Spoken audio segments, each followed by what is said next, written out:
రెప్పలను చిలికించి ఇదిగో నిన్ను లోపరచుకొననీయకము. ఒక స్త్రీ ఏ విధంగా ఒక పురుషుణ్ణి స్వాధీనపరుచుకుంటుందో, లోపరుచుకుంటుందో అటువంటి లక్షణాలు చూడండి. చెప్తున్నాడు, తన కనురెప్పలు చిలికించి. ఆ పదభావం చూడండి, కనురెప్పలు చిలికి. అంటే కళ్ళుతో కూడా మాట్లాడతారా? మాట్లాడతారు, కళ్ళుతో కూడా మాట్లాడతారు. కళ్ళును చిలికించి నిన్ను లోపరచుకొననీయకము.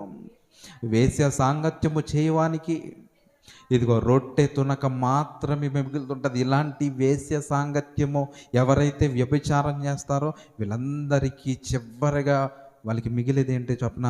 రొట్టె తునక మాత్రం మిగులుతుంది.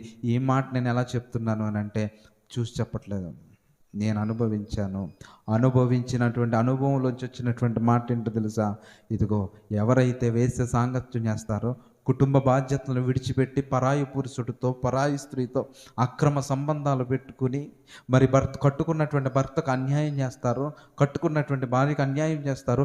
ఇటువంటి వారికి చిట్ట చివరిగా మిగిలేటటువంటి దశ ఏంటి అని అంటే రొట్టె తునక మాత్రమే మిగులుతుంది. ఇంకా ఇదిగో మగనాలి మిక్కిలి విలువగల ప్రాణమును వేటాడేసి, నీ ప్రాణం యొక్క విలువను తెలియకుండా నీ సంపద అంతా, నీ సర్వస్వం అంతా కూడా లోపరుచుకుంటుంది. చాలా వ్యక్తుల జీవితంలో మనం చూసాం.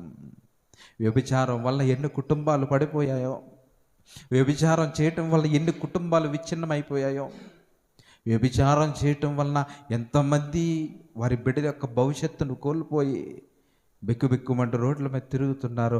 అటువంటి పరిస్థితులు మనకి చాలా వరకు మనకు తెలుసు. అటువంటి పరిస్థితి విలువగల ప్రాణమును వేటాడును. ఒకడు తన ఒడిలో అగ్ని ఉంచుకొని ఎడల ఇదిగో వాని వస్త్రములు కాలకుండా ఉంటాయి.